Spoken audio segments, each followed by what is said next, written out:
إن الحمد لله نحمده ونستعينه ونستغفره ونعوذ بالله من شرور أنفسنا ومن سيئات أعمالنا من يهده الله فلا مضل له ومن يضلل فلا هادي له وأشهد أن لا إله إلا الله وحده لا شريك له وأشهد أن محمدا عبده ورسوله يا أيها الذين آمنوا اتقوا الله حق تقاته ولا تموتن إلا وأنتم مسلمون يا أيها الناس اتقوا ربكم الذي خلقكم من نفس واحدة وخلق منها زوجها وبث منهما رجالا كثيرا ونساء واتقوا الله الذي تساءلون به والأرحام إن الله كان عليكم رقيبا يا أيها الذين آمنوا اتقوا الله وقولوا قولا سديدا يصلح لكم أعمالكم ويغفر لكم ذنوبكم ومن يطع الله ورسوله فقد فاز فوزا عظيما أما بعد فإن خير الحديث كتاب الله وخير الهدي هدي محمد صلى الله عليه وسلم وإن شر الأمور محدثاتها وكل محدثة بدعة وكل بدعة ضلالة وكل ضلالة في النار. أعوذ بالله السميع العليم من الشيطان الرجيم. بسم الله الرحمن الرحيم. ربنا لا تزغ قلوبنا بعد إذ هديتنا وهب لنا من لدنك رحمة إنك أنت الوهاب. ربنا إنك جامع الناس ليوم لا ريب فيه إن الله لا يخلف الميعاد. رب اشرح لي صدري ويسر لي أمري واحلل عقدة من لساني يفقهوا قولي. ربي زدني علما ربي زدني علما ربي زدني علما.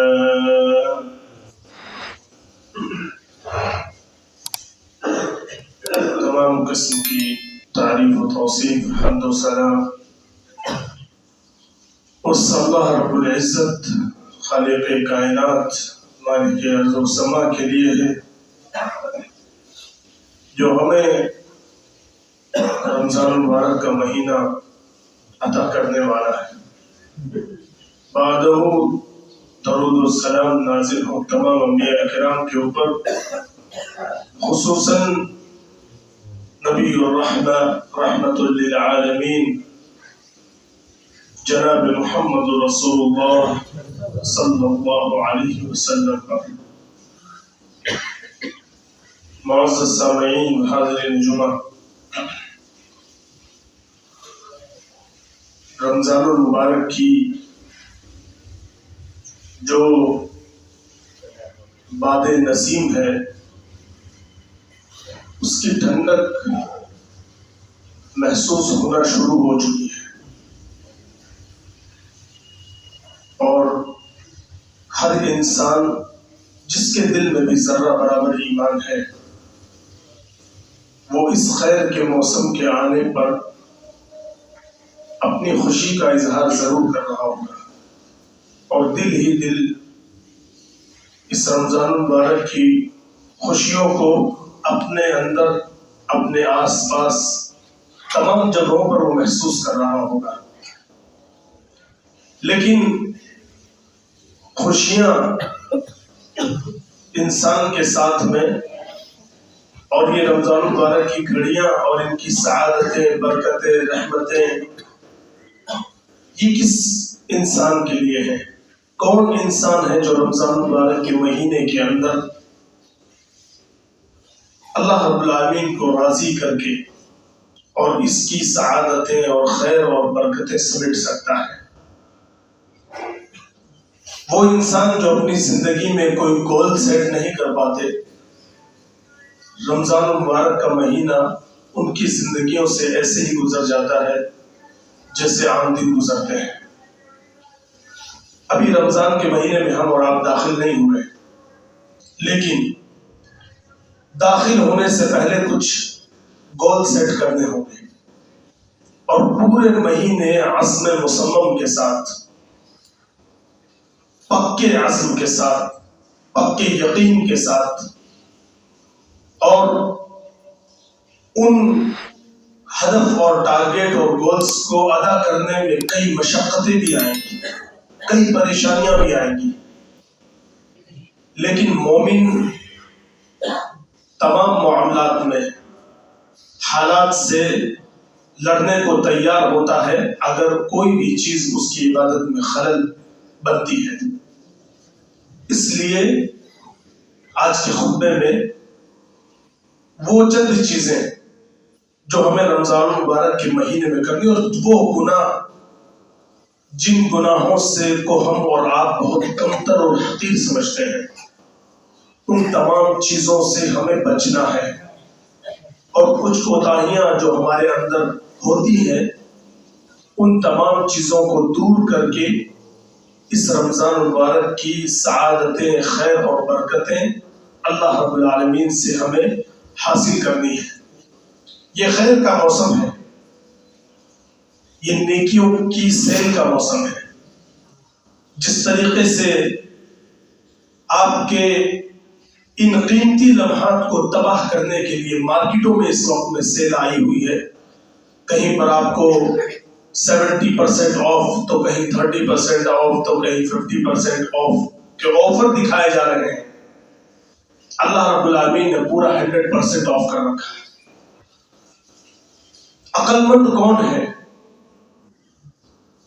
جو 100% کو لے، وہ یا جو دنیاوی معاملات کے 30 اور 70% کو لے؟ وہ عقل مند کون ہے؟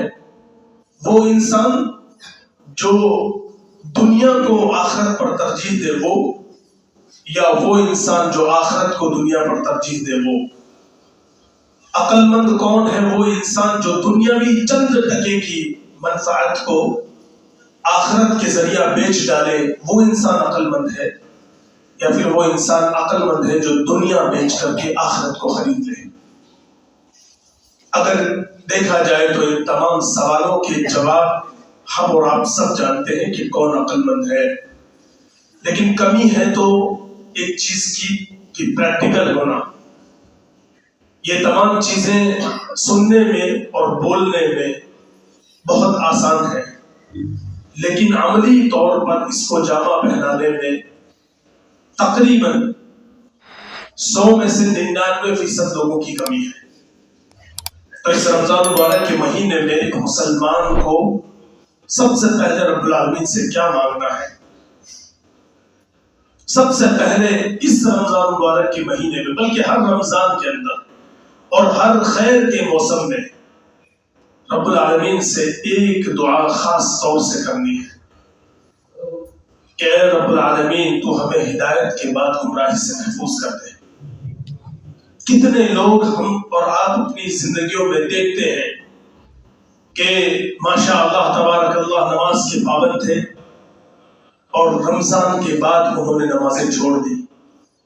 کتنے لوگ تھے کہ رمضان مبارک کے مہینے میں خوب انہوں نے خرچ کیا اور رمضان کے بعد ان کی جیب سے 1 روپیہ نہیں نکلتا۔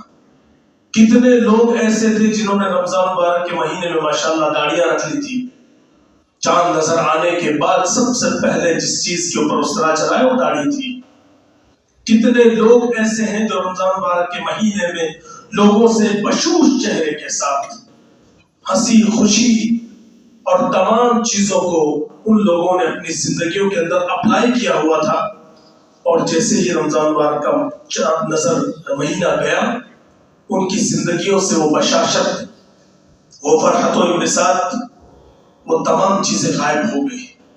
کبھی غور کیا اس چیز کے اوپر کہ یہ کیا ہے؟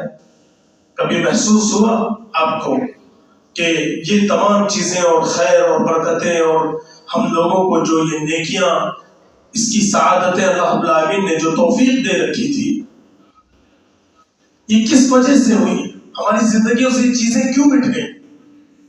اس کی وجہ یہی تھی کہ ہمارے ساتھ توفیق نہیں تھی رب العالمین کی، کیونکہ اس مہینے میں تو رب العالمین شیاطین کو قید کر دیتا ہے، اور جب شیاطین قید ہو جائیں اور اس کے بعد اگر کوئی انسان نیک عمل کرتا ہے تو بلا شبہ اس کی نیکی قابل تعریف ضرور ہے، لیکن مزہ وہ نہیں ہے جو شیطان کی موجودگی میں نیکی کرنے کے اندر آتا ہے۔ اس لیے سب سے پہلے جس چیز کو ہمیں رب العالمین سے مانگنا ہے وہ ہے سعادت اور توفیق، کہ رب العالمین کو ہمیں توفیق اور ہدایت نصیب فرما دے۔ رب العالمین اور قرآن مجید کے اندر اس کے تعلق سے بڑی جامع دعا ہے۔ سورہ آل عمران کے اندر اللہ رب العالمین نے قرآن مجید کے اندر ذکر کیا، ربنا لا تزغ قلوبنا بعد اذ هديتنا وهب لنا من لدنك رحمة انك انت الوهاب، کہ اے رب العالمین تو ہمارے دلوں کو ہدایت کے بعد گمراہی سے محفوظ کر دے۔ اے رب العالمین، ایک مومن ہمیشہ جب دعا کرتا ہے تو یہ دعا کرتا ہے ربنا لا تزغ قلوبنا۔ ان دعاؤں کو ہم لوگ بڑا کمتر سمجھتے ہیں، اور اکثر و بیشتر مسلمانوں کو تو یہ دعا یاد بھی نہیں ہوگی، اور اگر یاد ہوگی تو شاید اس کے معنی سے واقف نہیں ہوگا، اور اگر معنی سے بھی واقف ہوگا تو شاید اس کے خطرات سے واقف نہیں ہوگا۔ اس لیے ہر مسلمان کو یہ دعا مانگنی ہے کہ رب العالمین کو ہمیں ہدایت کے بعد گمراہی سے محفوظ کر دے۔ رب العالمین تو ہمیں رمضان المبارک کے مہینے میں جو کچھ خیر کی توفیق دیتا ہے، ان خیر کی توفیق کو ہماری زندگی میں تا حیات قائم رکھ، اسی پر ہماری موت ہو۔ یہ دعا خاص طور سے مسلمانوں اس رمضان مبارک کی گھڑیوں کے آنے سے پہلے پہلے، ابھی ہم رمضان میں داخل نہیں ہوئے، رمضان میں داخل ہونے سے پہلے پہلے ہمیں یہ دعائیں کرنی ہیں، خاص طور سے کہ اللہ تو ہمیں ہدایت کے بعد گمراہی سے محفوظ کر دے، تو اپنی توفیق ہمارے ساتھ شامل حال کر دے، کیونکہ کوئی خیر اللہ رب العالمین کی توفیق کے بغیر ناممکن ہے۔ کوئی گناہ جس سے آپ بچ جائیں اللہ رب العالمین کی توفیق کے بغیر ناممکن ہے۔ اس لیے رب العالمین ہم تجھ سے سوال کرتے ہیں کہ تو ہدایت کے بعد ہمارے دلوں کو گمراہی سے محفوظ کر دے۔ یہ پہلا نقطہ رمضان المبارک کے مہینے کے اندر آنے سے پہلے پہلے ایک اہم کام ہے۔ دوسرا اہم نقطہ جو آپ کے اعمال کو کھانے والا ہے، تباہ کرنے والا ہے، آپ کو لگے گا کہ آپ نے ماشاءاللہ بڑی نیکیاں کر لی رمضان مبارک کے مہینے میں، لیکن وہ نیکیاں صرف رمضان مبارک کے مہینے تک محدود رہ جائیں گی، اور وہ نیکیاں ہمارے کندھوں اور سروں کے اوپر سے بھی نہیں چڑھنے والی اگر ہم نے اس چیز کی اصلاح نہیں کی تو۔ اور وہ کیا ہے؟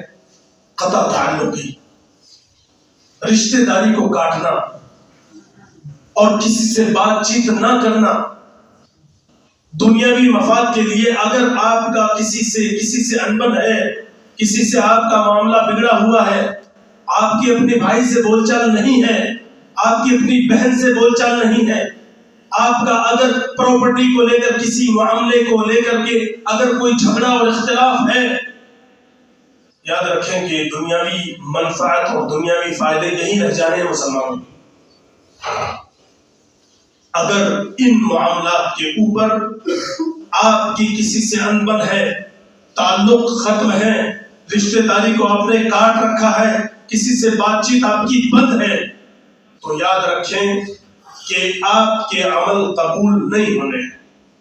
اور اس تعلق سے صحیح مسلم کی روایت اللہ کے نبی صلی اللہ علیہ وسلم فرماتے ہیں کہ ترفع اعمال العبد فی کل جمعۃ مرتین کہ ہر انسان کے اعمال ہفتے میں 2 مرتبہ اللہ رب العالمین کے سامنے پہنچائے جاتے ہیں.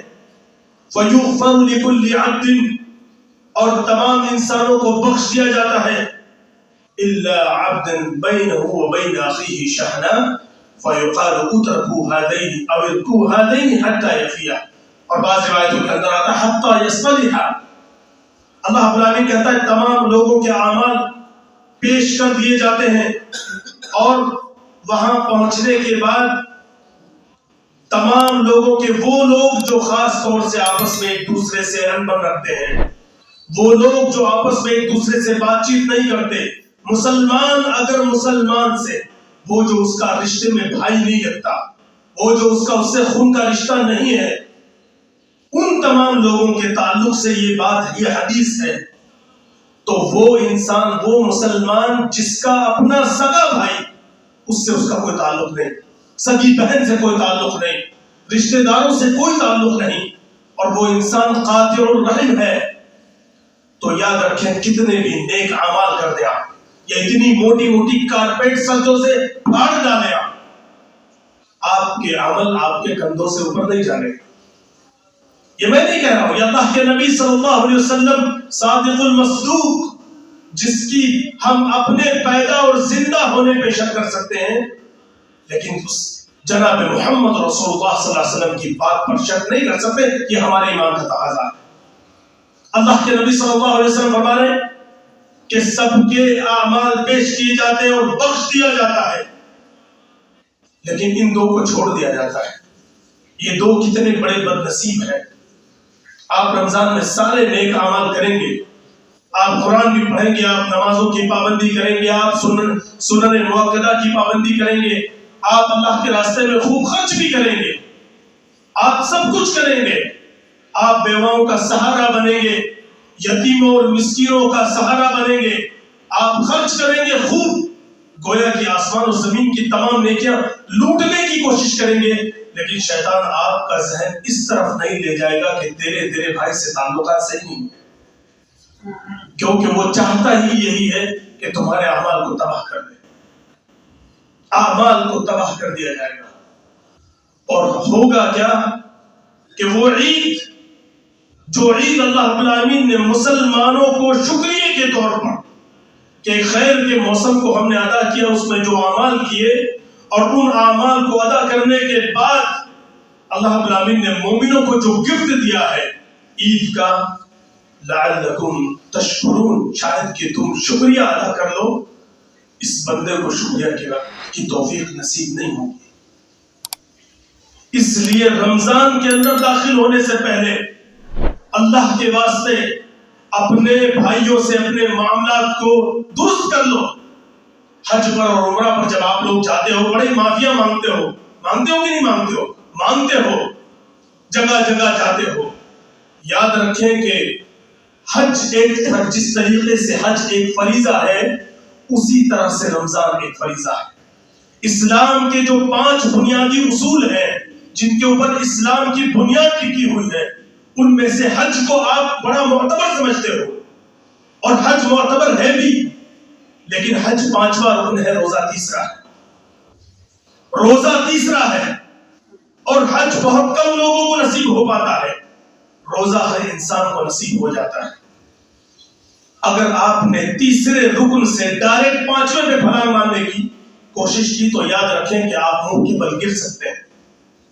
اور اگر تجربہ کرنا ہو تو کسی ڈائریکٹ 5ویں سیڑھی پر کودنے کی کوشش کریں زمین سے، آپ کو پتا چل جائے گا کہ آپ کے اندر کتنی طاقت ہے اعمال کو ادا کرنے کی. اس لیے اپنے اعمال کی اصلاح کریں اور کوشش کریں کہ ہم اپنے بھائیوں سے اپنے جو کچھ ہم نے تعلقات کاٹے ہیں، کسی کی عیب جوئی کی ہے، تو ان لوگوں کے ساتھ میں اپنے معاملات کو ٹھیک کر لیں تاکہ رب العالمین کی بارگاہ میں ہمارے اعمال پہنچ سکیں. کیونکہ اعمال نہیں پہنچ رہے ہیں. اللہ رب العالمین نے کہہ دیا حتی یصطلحا، یہاں تک کہ دونوں آپس میں صلح کر لیں، ان کے درمیان جو تعلقات کے بگاڑ تھے ان کو یہ صلح کر لیں. یہ دوسرا نقطہ ہے۔ ایک اور تیسرا نقطہ جو رمضان المبارک کے اندر روزے کی حالت میں ہم لوگوں سے اکثر سرزد ہوتا ہے، اور وہ یہ کہ غیبت اور چغلی۔ انسان روزے کی حالت میں جب بھوکا ہوتا ہے اسے غصہ بہت شدید آتا ہے، اور بسا اوقات اس کا غصہ کوئی اور روپ اختیار کر لیتا ہے۔ مسلمانوں، روزے کی حالت میں سلف صالحین کے اگر آپ حالات کو دیکھیں گے آپ کو معلوم ہوگا، سلف اکثر دعا کیا کرتے تھے، اللہم بلغنا رمضان وسلمنا الی رمضان، اے اللہ تو ہمیں رمضان تک پہنچا اور ہمیں محفوظ رکھ رمضان کے لیے۔ کتنی قیمتی دعا ہے۔ کتنے لوگ ایسے ہیں جو ہم میں ہمارے سامنے تندرست تھے، صحت مند تھے، اور ہم سے زیادہ ہٹے کٹے تھے، اور ان لوگوں کا اس رمضان میں ہاتھ دیکھیں پتہ چلے گا کہ کوئی بیمار ہے۔ کتنے لوگ ایسے ہیں جو اس شعبان کے جب چاند نظر آیا تھا وہ ہمارے ساتھ تھے، اور آج منو مٹی کے نیچے دفن ہو چکے ہیں۔ کیا حقیقت ایسی نہیں ہے؟ حقیقت ایسی ہی ہے، بلکہ اس سے بھی زیادہ عمریں ہماری کم ہو چکی ہے۔ ہم اپنی زندگیوں کے اندر نیک اعمال سے محروم ہوئے ہیں، کیونکہ ہمارے ساتھ رب کی توفیق نہیں ہے۔ اس لیے کثرت سے جو پہلا نقطہ ہے کہ اللہ تو ہمیں توفیق نصیب کر دے۔ ذکر کر رہا تھا میں غیبت اور چغلی سے۔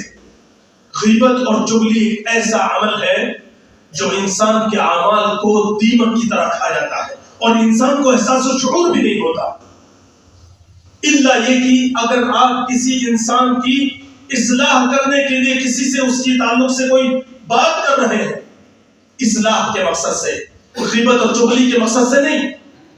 اسی لیے اللہ کے نبی صلی اللہ علیہ وسلم نے فرمایا انما الاعمال بالنیات، عملوں کا دار و مدار نیتوں کے اوپر ہے۔ اگر آپ غیبت اور چغلی کی نیت سے کر رہے ہیں آپ کے اعمال تباہ و برباد ہے، اور اگر آپ کسی بڑے آدمی کی بات کو کہہ رہے ہیں، آپ خود اس سے بات نہیں کر سکتے، آپ کا عہدہ مقام اور لیول ویسا نہیں ہے، آپ کسی بڑے آدمی سے اس کے تعلق سے بات کر رہے ہیں تاکہ اس کی اصلاح کر سکیں، اس تک وہ بات پہنچا سکیں، تو بلا شبہ اس کی پیٹھ پیچھے وہ بات آپ کہہ سکتے ہیں۔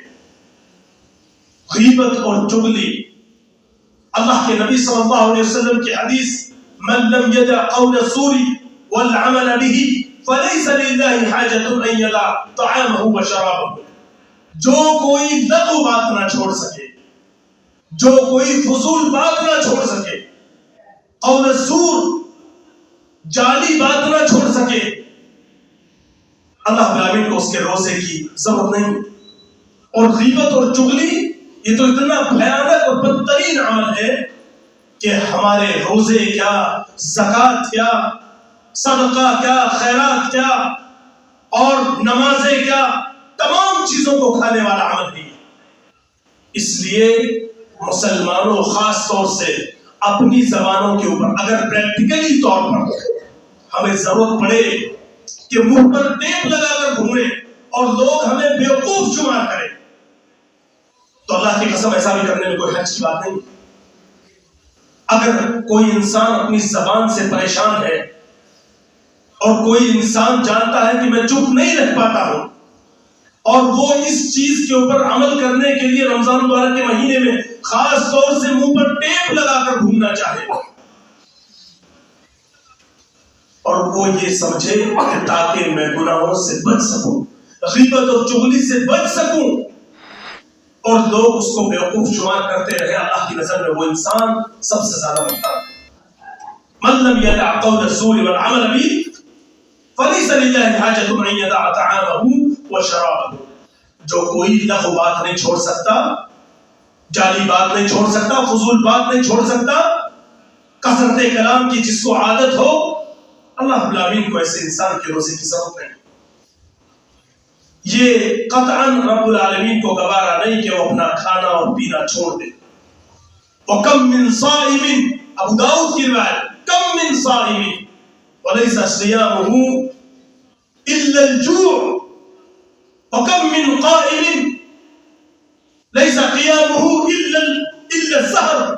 اللہ کے نبی صلی اللہ علیہ وسلم فرماتے کتنے لوگ ایسے ہیں جن کے روزے سوائے بھوک کے کچھ نہیں ہوتے. کتنے راتوں کو قیام کرنے والے لوگ ایسے ہوتے ہیں کہ ان کا رات جاگنا صرف رات جاگنا ہوتا ہے, انہیں قیام کا کوئی ثواب نہیں ملتا.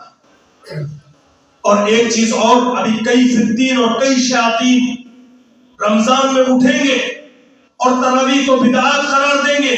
ایسے شیاطین کی باتوں میں قطعاً نہ آئے. دراصل یہ لوگ آپ کو شیطانوں کے ساتھ مل کر کے قیام اور صیام سے محروم کرنا چاہتے ہیں.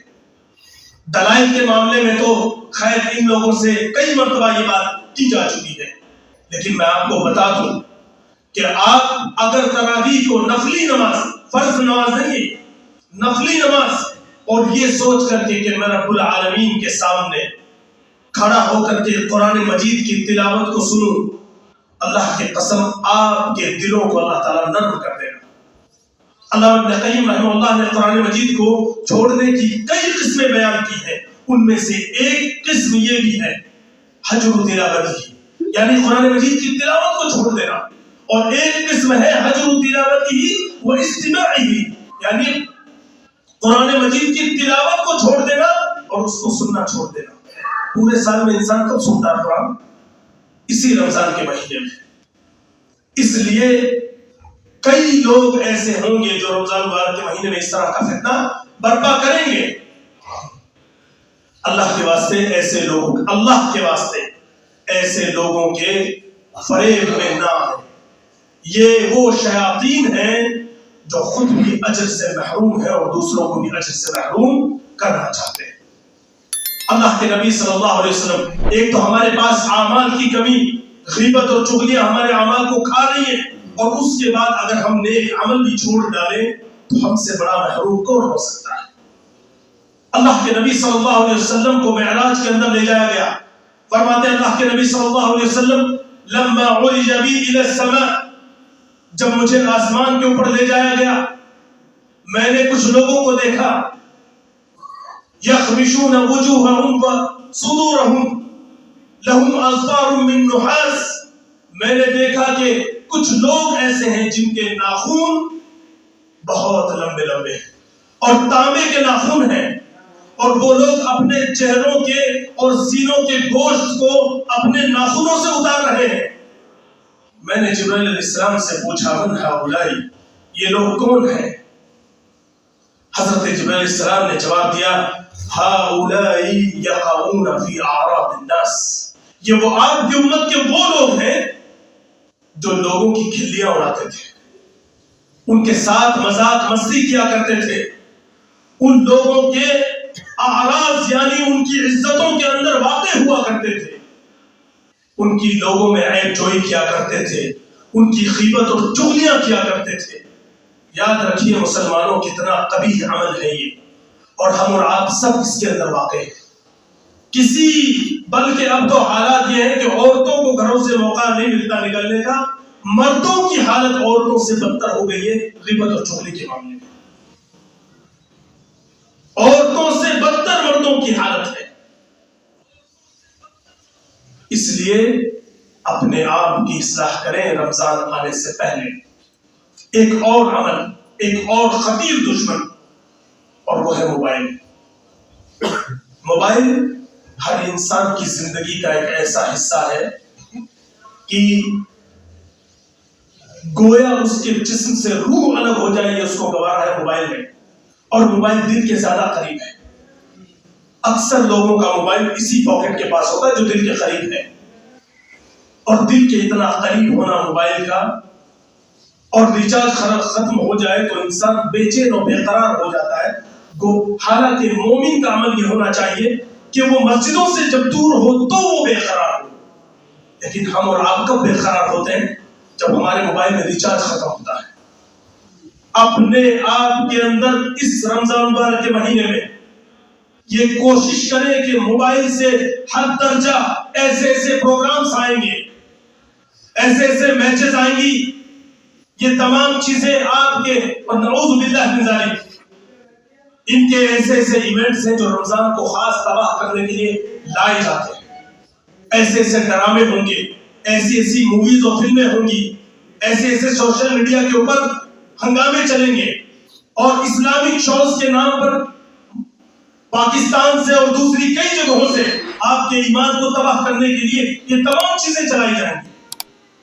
یاد رکھیں کہ اگر اپنے آپ نیکیوں کو کرنا چاہتے ہیں تو اپنے آپ کے اعمال کی اصلاح کریں, موبائل سے دور رہیں. پہلے ایک کہاوت ہم سنتے تھے کہ نیکی کر دریا میں ڈال. اب حال یہ ہے کہ پہلے ہی رمضان میں ہمارے گھروں میں جو افطاریاں دسترخوان پہ ہوتی ہیں, نیکی کر اور فیس بک پر ڈال, واٹس ایپ پر ڈال, انسٹا پر ڈال. یہ حال ہے مسلمانوں کا. اور کتنے قسم کی افطاریاں بنا کر کے اور اس کے بعد میں سوشل میڈیا پہ ڈالتے ہیں. آپ جانتے ہیں کتنے گھروں کے حال ایسے ہیں جہاں افطاریاں میسر نہیں ہیں. ان کی نظروں سے جب یہ چیزیں گزرتی ہوں گی, ان کے دلوں پر خنجر نہیں چلتے ہوں گے کہ کاش ہمارے پاس بھی پیسہ ہوتا. کتنے لوگ ایسے ہیں ہمارے معاشرے میں جو سوکھی روٹیاں کھا کر روزہ رکھ لیتے ہیں. کتنے لوگ ایسے جو پانی پی کر روزہ رکھ لیتے ہیں, اور کسی کو کچھ بھی میسر نہیں, بھوکے پیٹ روزہ رکھ لیتا ہے. اور کئی لوگ ایسے ہیں جن کے پاس نعمتوں کے ڈھیر ہیں اور اللہ نے ان کو روزے سے محروم کر رکھا ہے. مساجد کو آباد کریں, مسجدوں میں کثرت سے اپنا وقت گزاریں اور مسجدوں میں افطار کریں. بہت سارے ایک معاشرے کے اندر ایک غلط فہمی یہ پھیلی ہوئی ہے کہ ہم اگر کسی کے یہاں افطار کرتے ہیں تو ہمارے روزے کا ثواب اس کے پاس چلا جاتا ہے. ایسا نہیں ہے. اللہ کے نبی صلی اللہ علیہ وسلم کی حدیث, من فطر صائما, جو کوئی کسی روزے دار کو افطار کروائے اس کے لیے اجر اس کے برابر ہے جو اس نے روزہ رکھا ہے. یعنی روزے دار کو بھی پورا اجر اور اس کے مثل افطار کروانے والے کو بھی اجر. اللہ کی رحمت کا تم اتنی یعنی حقیر سوچ کہ اگر رب العالمین نعوذ باللہ من ذالک, کیا ہمارا رب اتنا کنجوس ہے کیا کسی کے روزے کا اجر کسی اور کو دے دے گا؟ وہ اتنا بڑا ظالم ہے. نعوذ باللہ من ذالک, ہم ظالم ہیں. مساجدیں ویران رہتی ہیں جس وقت میں افطاری کا وقت ہوتا ہے. لہذا اپنے گھروں سے افطاریاں مسجدوں میں کریں, اپنے گھروں سے لے آئے مسجدوں میں کریں. اس کے کئی فوائد ہیں. آپ کو نماز باجماعت ملے گی. مغرب سے پہلے کی جو 2 رکعتیں ہیں فرض نماز سے پہلے, وہ تمام رکعتیں آپ کو ملیں گی. آپ کی جماعت فوت نہیں ہوگی. تمام اجر و ثواب ان لوگوں کے حق میں ہوگا جو مسجدوں میں کثرت سے اپنے اوقات گزارتے ہوں گے. اس چکر میں نہ رہے. یہ خام خیالی ہے کہ تمہارے روزے کا ثواب کسی اور کو چلا جائے گا. ایسا نہیں. اللہ کے راستے میں کثرت سے خرچ کریں اور ان بنیادی نقاط کے اوپر غور کریں. مسلمان رب العالمین سے دعا ہے, رب العالمین ہم تجھ سے دعا کرتے ہیں کہ تو اپنی توفیق کو ہمارے ساتھ شامل حال کر دیں.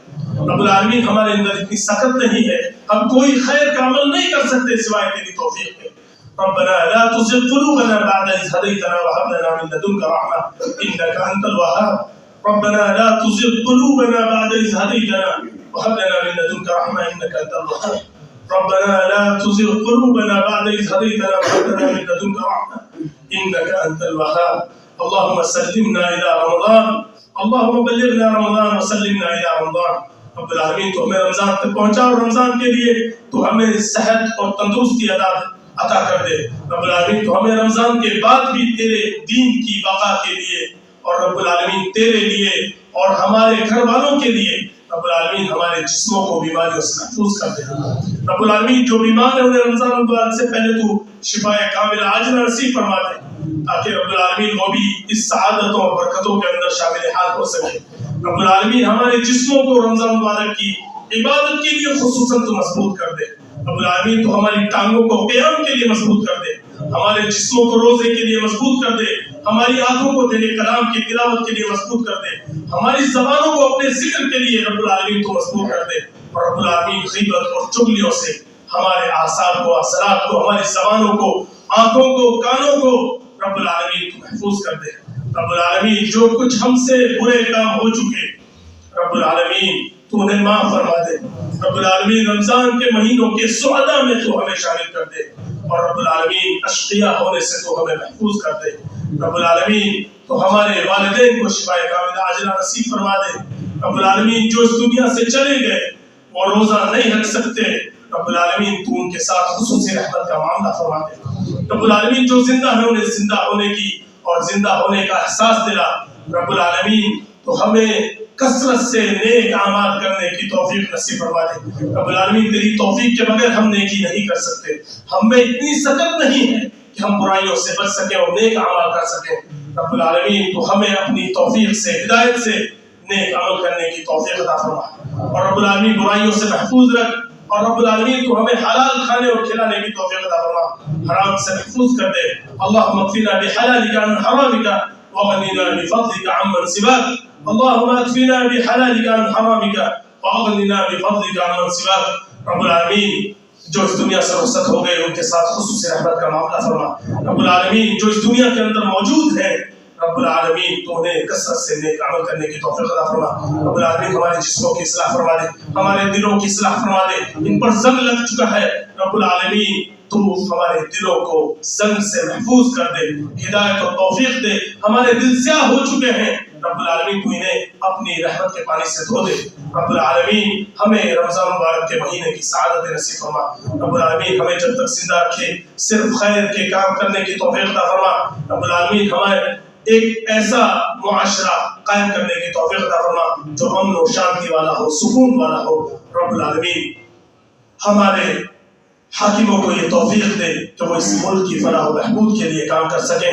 جب تک تو ہمیں زندہ رکھے اسلام پر زندہ رکھ، اور جب ہمارا خاتمہ ہو ایمان پر ہو، توحید پر ہو، مرنے سے پہلے تو ہمیں توبہ نصوح عطا فرما دے. اللہم آمین، اللہم آمین، اللہم آمین یا رب العالمین. اقول قولی هذا استغفر اللہ لی ولکم ولسائر المسلمین.